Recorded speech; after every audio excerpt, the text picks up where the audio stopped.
Assalamualaikum warahmatullahi wabarakatuh. Konsep investasi. Rekan-rekan sekalian, untuk kali ini saya akan meng-share tentang apa itu konsep investasi. Oke, rekan-rekan sekalian. Jadi yang perlu kita pahami dulu adalah tentang istilah investasi itu sendiri ya. Jadi investasi adalah merupakan istilah yang sudah tidak asing bagi kita semua ya, apalagi bagi kalangan terpelajar, para pebisnis, dan juga para karyawan ya. Jadi investasi adalah upaya menanamkan modal atau dana dengan harapan bisa mendapatkan keuntungan ya, atau return yang lebih baik di masa mendatang. Sementara kalau untuk pengertian investasi menurut OJK ya, Otoritas Jasa Keuangan, yaitu penanaman modal biasanya dalam jangka panjang untuk pengadaan aktiva lengkap atau pembelian saham-saham dan surat berharga lain untuk memperoleh keuntungan. Itu pengertian menurut OJK ya. Jadi banyak contoh investasi yang sudah jamak kita tahu, masyarakat awam juga udah tahu, diantaranya itu saham ya, yang udah betul-betul paham, saham, sukuk, deposito, obligasi, menabung, asuransi, dan juga reksadana. Itu pengertian dari OJK ya. Jadi intinya untuk investasi kita harus memperhatikan 3 hal ya. Pertama adalah likuiditas ya. Jadi kelancaran ya, atau cair, gampang dicairkan. Kedua yaitu profitabilitas atau keuntungan ya. Jadi tentunya namanya orang kita mau investasi, kita akan mengharapkan keuntungan yang lebih ya. Syukur-syukur bisa berlipat ganda. Dan yang ketiga, yang tidak kalah pentingnya adalah secure atau rasa aman.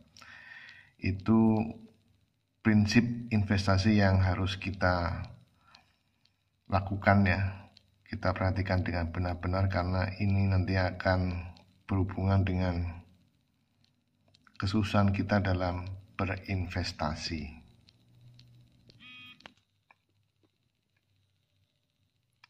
Terus di samping itu rekan-rekan sekalian, juga terdapat ada 3 konsep dasar investasi yang perlu diketahui khususnya untuk para pemula ya.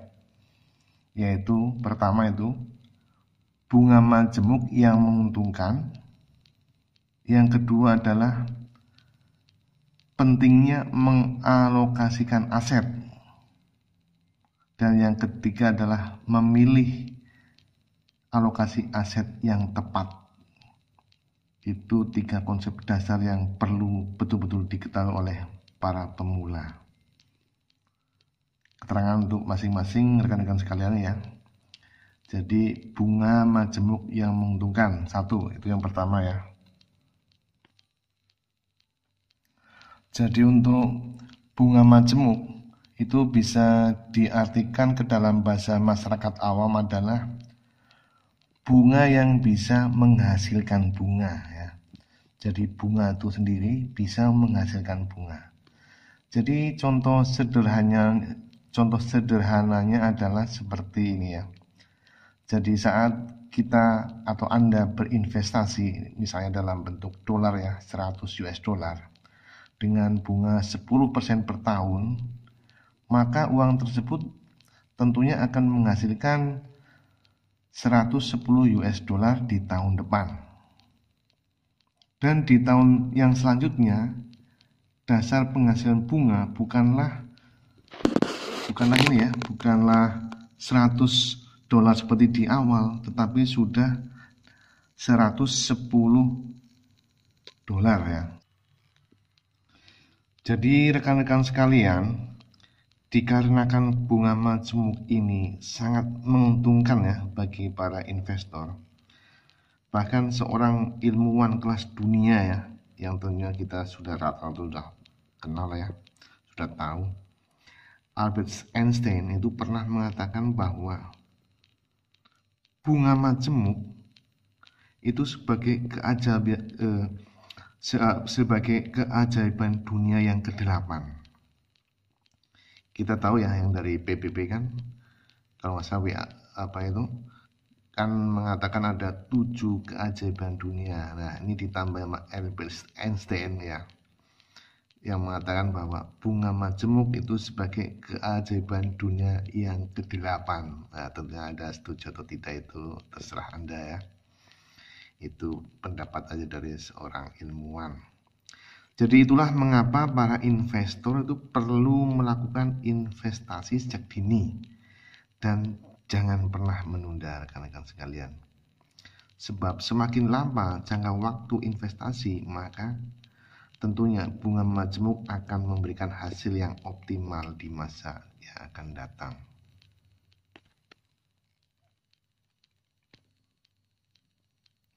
Rekan-rekan sekalian, untuk dasar investasi selanjutnya yang perlu ya diketahui oleh para terutama pemula, yang perlu dipahami adalah tentang pentingnya melakukan alokasi aset ya. Jadi aset-aset yang kita miliki kita harus tepat dalam mengalokasikan atau menempatkannya. Jadi kita dapat ya atau bisa menyebarkan modal atau aset yang kita miliki itu ke berbagai produk investasi yang tentunya berhubungan dengan profil resiko dan permodalan yang Anda punya ya, yang kita punya. Jadi alokasi aset ini juga akan sangat mempengaruhi daripada tingkat pengembalian yang akan didapatkan oleh para investor di masa depan atau keuntungan yang didapatkan.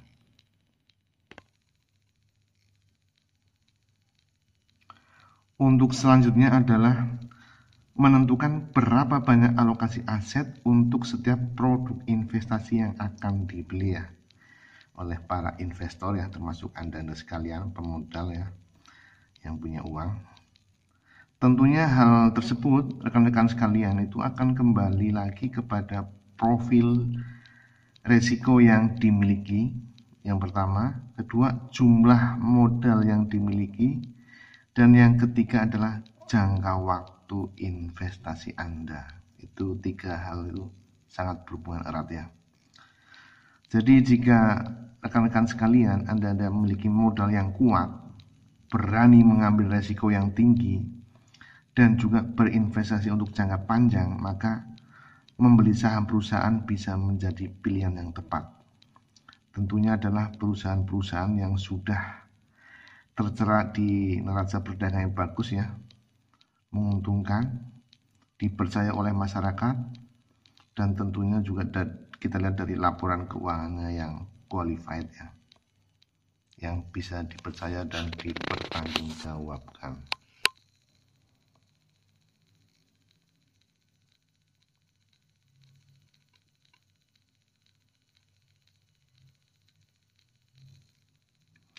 Atau juga rekan-rekan sekalian itu kita juga bisa memilih juga reksadana saham ya.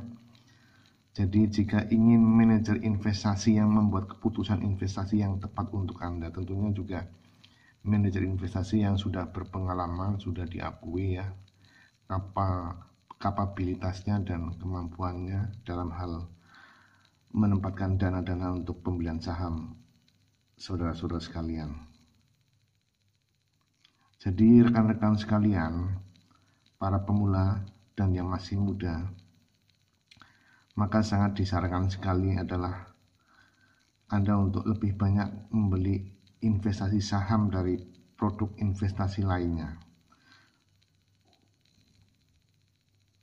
Itu rekan-rekan sekalian yang bisa saya sampaikan, mudah-mudahan bisa berguna untuk kita semua dan tetap semangat berkarya, menghasilkan sesuatu yang bermanfaat dan bagus.